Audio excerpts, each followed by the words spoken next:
करते हैं उनमें कुछ छूट दे करके उनको अप्रूव करके, ताकि उनके ऊपर एक तलवार इलीगैलिटी का या एनक्रोचमेंट जो होती है उसका वो तलवार न लटकी रहे, उनको सुविधा दी जाए। 2014 से 22 तक 685 कॉलोनियां हमने नियमित की थी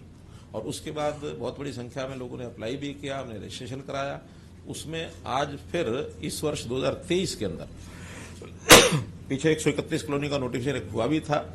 लेकिन उस समय टाउन कंट्री प्लानिंग की ओर से सारा तैयार नहीं था। आज कुल मिलाकर दोनों विभागों की ओर से, अर्बन लोकल बॉडीज और टाउन कंट्री प्लानिंग की ओर से मिलाकर वो 131 भी उसमें मिला ली गई हैं, तो 450 नई कॉलोनी को अप्रूवल ये दिया जाता है, जिसका सारा फॉर्मेलिटीज जो है वो दोनों विभागों ने पूरी कर ली है। नोटिफिकेशन या तो हो गया होगा या फिर आज हो जाएगा। ये भी बताना चाहूंगा कि पिछले हमारी सरकार से पहले 10 साल में जो अनधिकृत कॉलोनियां थी वो 874 अप्रूव हुई थी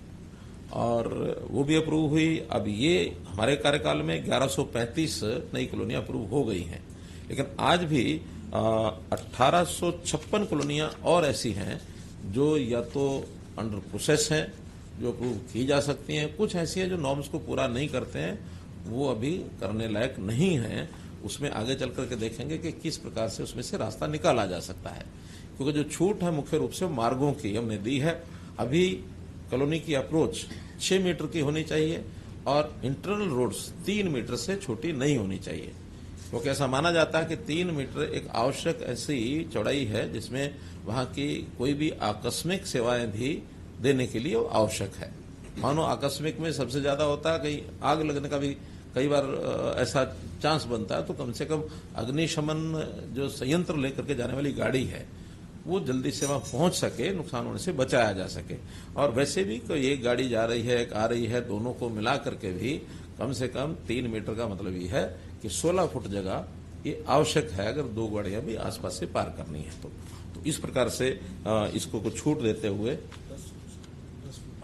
10 फुट हो गया, 3 मीटर और 10 फुट। तो 10 फुट में तो एक गाड़ी ही निकल सकती है, 2 गाड़ियां तो निकल भी नहीं सकती। तो अगर एक गाड़ी निकलेगी तो दूसरी गाड़ी को गली के बाहर ही रोकना पड़ेगा, लेकिन न्यूनतम इसलिए किया है कि क्योंकि लोग बना चुके हैं, इसलिए अगर उनको अप्रूव नहीं करते हैं तो उसमें ये कठिनाई की आ सकती है। तो कुल मिलाकर आज 450 कॉलोनियां जो है अप्रूव की जाती हैं। हमारे यहाँ जिलानुसार भी जो आंकड़े हैं, ऐसी चाहे वो अप्रूव हुई हैं चाहे नहीं हुई हैं, शुरू से लेकर अब तक जो कॉलोनीज हैं उसमें अगर मैं टोटल कॉलोनीज की बात करता हूं तो ये 1340 और 966, ये लगभग 2200 कॉलोनीज 2300 कॉलोनीज ऐसी हैं जिनका अप्रूवल या तो हो गया है या होना है। जो मैंने बताया इसमें बाकी भी बचे हैं। जो बड़े जिले हैं, जो 150 से भी ज्यादा कॉलोनियां जहां अनअप्रूव्ड थी, जिनमें कुछ हो गई, कुछ और आगे होंगी, उसमें कुछ 5-6 जिले हैं जिनका मैं नाम लेता हूं। फरीदाबाद में ऐसी कॉलोनीज की संख्या 188 है, हिसार में 181 है, कुरुक्षेत्र में 169 है, पलवल में 201 है, सोनीपत में 162 है, यमुनानगर में 195 है। ये जब 150 से ऊपर है, बाकी 150 से कम भी हैं। तो आगे इसमें और भी विभाग को उन्होंने कहा है कि इसको जितने भी संभव हैं जल्दी से जल्दी विचार करके उसको किया जाए। टाउन कंट्री प्लानिंग की जो कॉलोनीज हैं पहली बार अप्रूव कर रहे हैं। इससे पहले केवल अर्बन लोकल बॉडीज की ही कॉलोनीज हैं, उनको अप्रूव किया करते थे, लेकिन जो म्युनिसिपल एरिया है और उसके बाद फिर एक जो एरिया रहता है अर्बनाइज्ड एरिया यानी controlled area, town country planning को ने जो अपनी एक सीमा बनाई हुई कंट्रोल्ड एरिया की, तो यूएलबी के एरिया के बाहर कंट्रोल्ड एरिया के अंदर जो कॉलोनीज हैं उसका सारा कामकाज का जो जिम्मेवारी है वो टाउन कंट्री प्लानिंग की है। तो टाउन कंट्री प्लानिंग ने वहां सारी शर्तें देखने के बाद उनको अप्रूव किया है और वहां जो भी डेवलपमेंट चार्जेस होंगे उसके बाद उसको एचआरडीए के माध्यम से वहां उन कॉलोनीज को विकसित किया जाएगा। तो इतनी जो कॉलोनीज हमने अप्रूव की हैं अभी, इसके ऊपर विशेष खर्चा भी, क्योंकि केवल डेवलपमेंट चार्ज से तो पूरा हो नहीं पाएगा, खर्चा ज्यादा होता है, डेवलपमेंट चार्ज कम आते हैं। हमने इस वर्ष 500 करोड़ रुपया अपने बजट में एक स्पेशल प्रावधान ऐसी जो कॉलोनीज हैं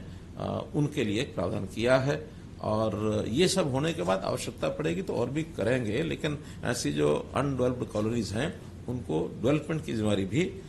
यूएलबी की और टाउन कंट्री प्लानिंग की आती है, उस नाते से हम करेंगे। टाउन कंट्री प्लानिंग जो साइज रखा है छोटे से छोटा, 2 एकड़ की अलग थलग जो कॉलोनी है उसको भी अप्रूव कर दिया है। 2 एकड़ से नीचे उसी कॉलोनी को अप्रूव किया गया है जो किसी ऐसी कॉलोनी पहले से बनी है उसके साथ लगती है। अप्रूव्ड कॉलोनी पहले है लेकिन उसके साथ 1-1.5 एकड़ का कोई है, उसको साथ लगती कॉलोनी को भी कर दिया है ताकि उसकी जो सेवाएं हैं, रास्ते की, बाकी सब पहले से अप्रूव्ड कॉलोनी के साथ वो जोड़ा जा सके। जो जिसको कहना चाहिए स्टैंड अलोन 2 एकड़ से कम नहीं किया है, तो 2 एकड़ से ऊपर की सब कॉलोनीज वो की हैं। कहीं कहीं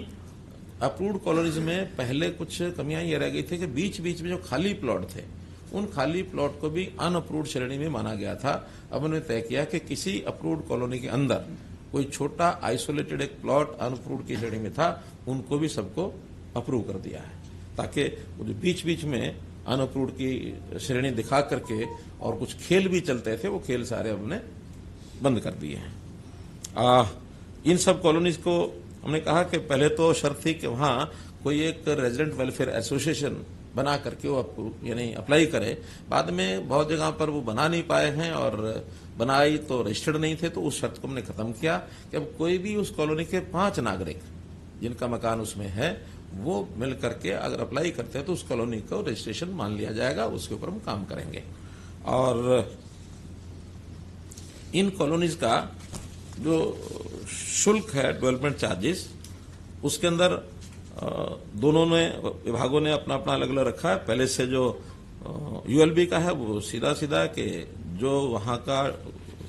रेट है यानी कलेक्टर रेट, उस कलेक्टर रेट का 5% जो है डेवलपमेंट चार्ज जब भी उनकी कोई रजिस्ट्री होती है, कोई इंतकाल होता है या कोई और उनको जरूरत पड़ती है, उसी समय वो जमा करा सकते हैं। पहले चाहे तो पहले भी करा सकते हैं, कराना मना नहीं है, बल्कि पहले कराने का एक लाभ ये भी होता है कि आज की दर के ऊपर 5% को देना होगा। मान लो अगर वो देर करते हैं और बाद में वो कलेक्ट्रेट बढ़ जाता है तो फिर बढ़े हुए दर के हिसाब से देना पड़ेगा। तो इसलिए ये जो कलेक्ट्रेट है इसकी संभावना साल दर साल बदलने रहने की होती है, तो बदलने का वजन आगे न पड़े, इसलिए मैं तो अपील यही करूंगा कि जितना जल्दी हो सके उस डेवलपमेंट चार्ज को जमा कराएं ताकि उनका जो बोझ है वो समाप्त हो जाए। फिर भी अगर कोई नहीं कर सकता तो बाद में भी करना चाहे कर सकता है, लेकिन जो ट्रांजैक्शन कोई होती है तो उसके समय उसको जो किया जाएगा। हमने पिछले दिनों में जो अनऑथराइज कॉलोनीज हैं उनकी सेल डीड को भी बंद किया था, और सेल डीड को इसलिए बंद किया था कि कम से कम आगे कोई भी अनऑथराइज कॉलोनी डेवलप ना हो। ये हमने 1 जुलाई 2022 को किया था। उस समय एक विषय आया था कि 1 जुलाई 2022 तक भी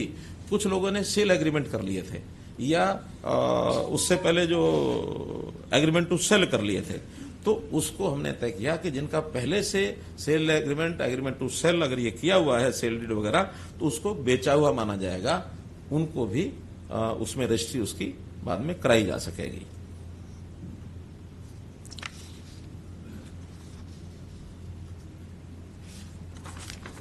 कुल मिलाकर आज के संदर्भ में जितनी हमने सुविधाएं दी हैं वो आपको मैंने बताई हैं। अब इस संबंध में विधिवत इसका